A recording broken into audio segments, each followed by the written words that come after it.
minutes for questions with a 5-minute transition between presentations. I'll hold up a 5-minute warning and a 2-minute warning when you're nearing the end of your 10 minutes, and then there will be an additional 2-minute warning during the 5 minutes for questions, and then presenters will be alerted when their time is up.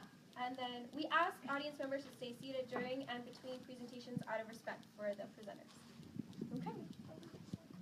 Hi everyone, thank you so much for coming today. My name is Shade Mallory. I'm a senior here at UNC studying English Liberal Arts with 2 minors in Africana Studies and Theater Arts, just so you kind of have a little bit of background on who I am.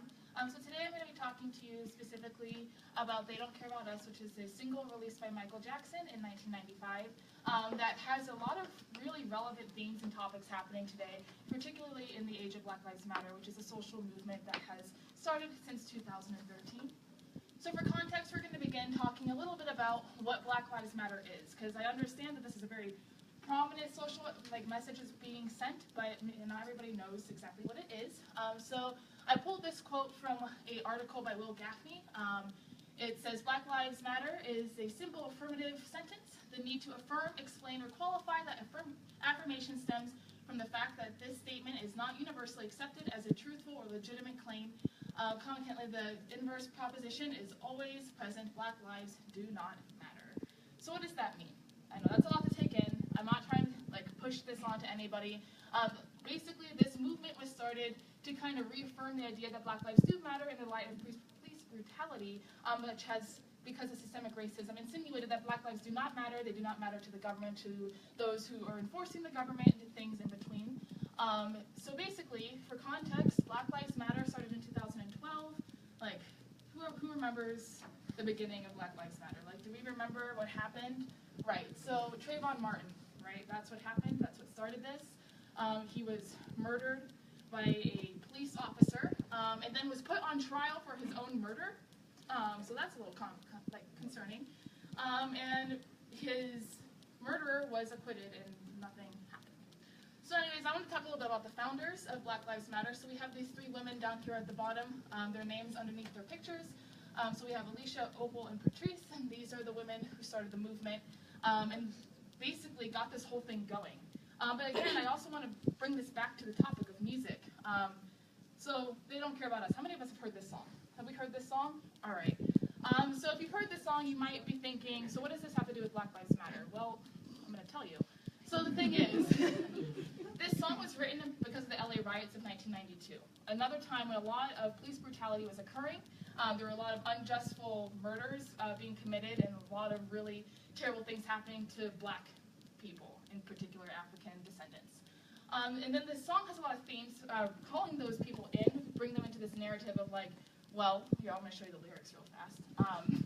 Basically, we're going to skip this slide and we'll go back. So this is the lyrics of the song. I just want everybody to be able to take this in. There's a lot of stuff happening here.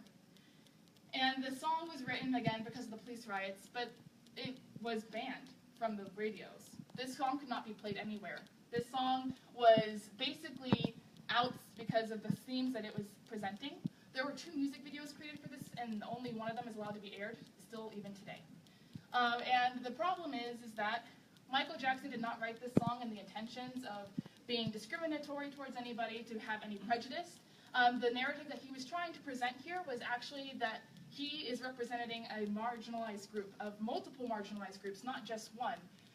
This is a direct quote from an interview that he did in 1995 with MTV. It says, "The song is in fact about the pain of prejudice and hate, and is a way to draw attention to social and political problems.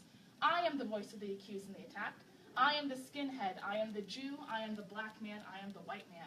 It is about the injustice to young people and how the system can wrongfully accuse them. I am angry and outraged that I could have been misinterpreted." So this song comes out in 1995. It's put on MTV. Everybody, every time Michael Jackson's albums dropped, it was a big deal. Everybody was watching. And the first video that was shown takes place in a prison.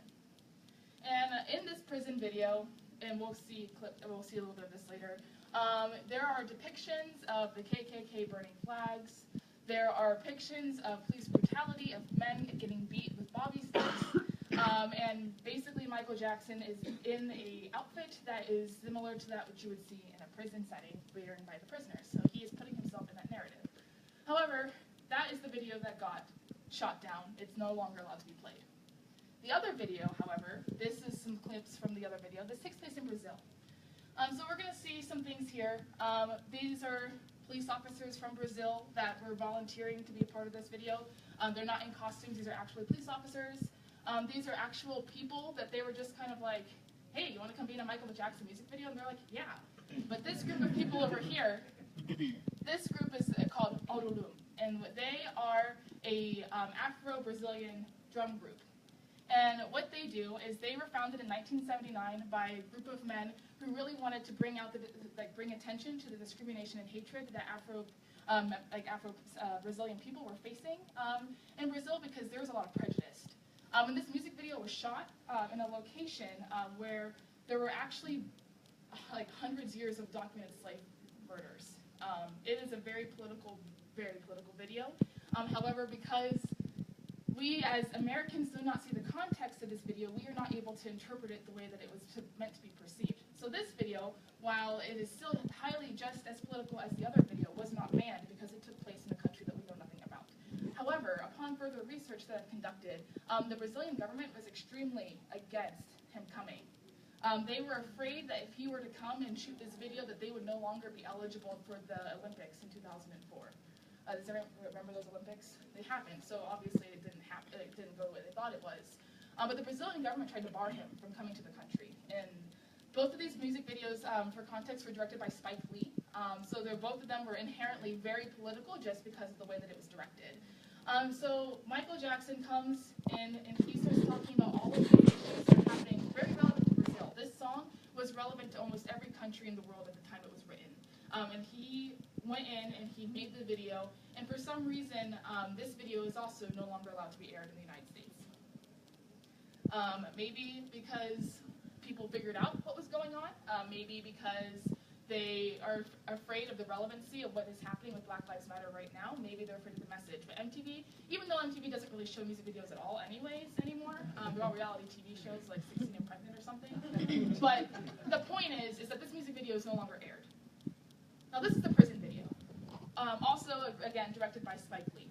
So some of the things you're going to notice here, most of these men incarcerated are black men, because statistics do show that black men have the higher rate of incarceration. And Michael really wanted to be cognizant of that. He had an interview, again, with MTV in 1995 that I'm getting this information from, just for context. You'll notice in the background of this picture, we have a projection of Martin Luther King Jr. Throughout the duration of this video, there's also projections of Roosevelt as well. And in this scene over here, we'll see that there's the jail cell, and you can kind of see it. I apologize for the quality of the video. It was, again, made in 95, so can't really control the blurriness. But back here, we have like their TV screens inside the jail cell. The problem with this is that the jail cell has all of these videos being shown, and among these videos, we'll have different things such as like the beatings of black men by the police, the burning of the flag, and the burning of the cross by the KKK, and things like that. So anyways, just to bring it back to Black Lives Matter, these are music videos that I found on YouTube of footage from Black Lives Matter's rallies put to this song.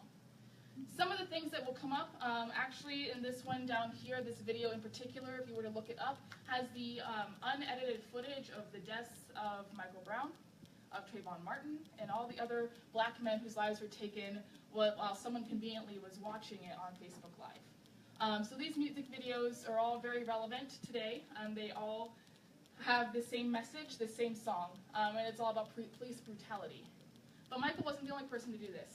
Since the Black Lives Matter movement started, this is a list of 18 songs. 18 out of the 30 I could find, I just picked some for context, of other artists who are all responding in the same way that Michael responded to these issues. Now you'll notice, like, there's some themes that are very blatant, like Sandra's smile, being directly to the murder that we had last summer, and then some others that are a little bit more open for interpretation, Glory from Selma, things like that. But to keep moving forward, I would always like to point out that it is extremely critical to look back at Michael Jackson as the father of this movement. Without this song, these other artists would have had no inspiration to continue doing the work that they're doing. He was the first person to enter the narrative because he created the narrative. He created the modern protest song. Now we have protest artists from the 60s like Bob Dylan, sure, but he was the first person to put it to video. He put it into MTV. He brought it to us. And music is so accessible because so many people can enjoy it. It is a medium that is highly accessible, like whether you need to use a screen reader to read the lyrics, whether you need to be able to use Braille to read the lyrics, no matter what, music is always accessible because it's a form of prose and poetry. And so when I finished my research, right now I'm in the process of kind of finishing up the original essay, but I continue to move forward because as I was conducting my research, I found a lot of more interesting things I'd like to unpack, but these are just some questions that I'd like you all to consider as we move into the question and answer period now.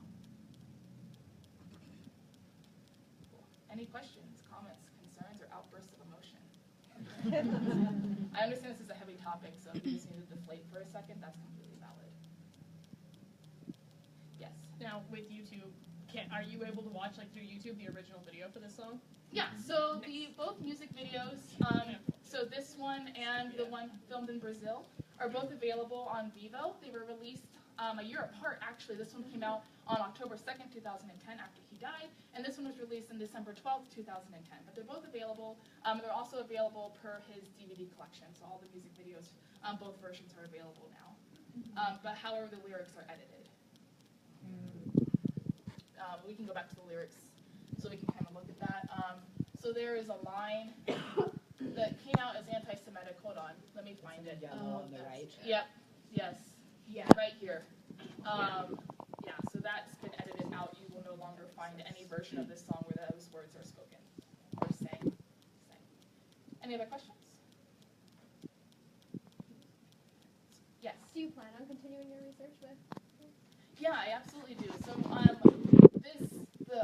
this decision to make this research project was very whimsical, but I would really like to dedicate more time to unpacking a little bit more of this song and also some of the other videos that got banned. The video for Black or White is actually 11 minutes long, and the last 6 minutes have been banned, so I'm going to kind of unpack that too because it was considered to be Black Panther propaganda. Yes? I'm a little shaky on our music history. Where would you place Tupac and NWA and those other kind of songs that have similar protest themes? Yeah, I'm not as familiar with those artists' music, so I couldn't exactly place them to a T. I would definitely say that because they are separate genres, that would be where that distinction lies. Whereas Michael Jackson is specifically pop, and those groups would be more rap, that he would be paving the way for the era of pop music rather than for rap. But I definitely agree. Yes? I was just wondering if there's anything you'd like to speak to of how this relates to maybe the context of some of his other songs or any sort of social and activist work that he did outside of his music? Yeah, absolutely. Context. Of course, yes. So Michael Jackson has always been a very big advocate for different issues, whether that be for social privacy, for civil rights, and for environmental sustainability as well. So we'll see this song actually came out on History, which is an album that was released in '95. It is my favorite album because not only does it have a bunch of new things, it also has a bunch of old things on it too. So one of the other songs on that album is called Earth Song. How many of you have heard this song before? Right, and Heal the World is also on this as well. So these are two of those songs that kind of go into that environmental sustainability. But then in 2000, we see a shift in his sound and a shift in the way that he writes his music. And we have the Invincible album, where there's a song entitled Cry, and it's about the lost children. And then we also have another song called The Lost Children, which is actually about children who've been kidnapped and sold into sex trafficking. And there's a lot of unpack there too. So there's a lot of different different types of activism that he's done as well. As a university professor who teaches Africana studies, how can one use music as a way to teach, as a strategy to teach our courses? I think this is brilliant in terms of how we can deliver it from look at it from a historical context, but also from a contemporary issue. But why does Black music matter, particularly protest music? Yeah, so definitely. I would say that music is a product of the environment in which it was created, and it is one of the most truest and most pure forms of self-expression and observation. So I think that if you especially take things within context, that you can use it for historical value to look at what was happening that caused these songs to be written.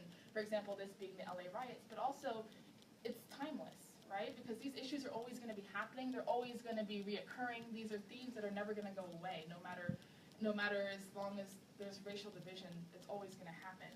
So being able to pull it out of context, to look at it more, almost like within a literary theory lens, with when we're taking away the author from the piece and looking at the piece as just words, and how can that be applied to different things that are happening, which is kind of what I did with this, pulling it out of the context in which it was written and applying it to something else that is strikingly very similar.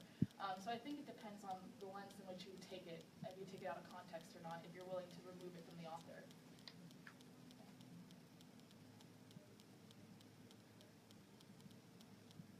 Yes? So because this song was something that was banned, do you think there's a possibility of more music that's being created today having the same restrictions being put on them? In which regards? Like you said that the music video for this wasn't showed or viewed. They had to remake it in a different way. Is there a chance that could happen with current music today? Like, could that same Restraint be applied? Yeah. Yeah. The thing is that times have changed so drastically that before the only way you could view music videos was through television, whereas now we have the internet as a platform and there's a lot less restrictions on what we can put online versus what we can put on television, national television. So I think that there's some ways that we can say yes in a way, like it'll restrict it from the radio waves, but I think that with the power of the internet, that artists have a lot more freedom to get away with saying what they need to say. But yeah, I'm done now, so I've been told that my time is up. Thank you so much for coming.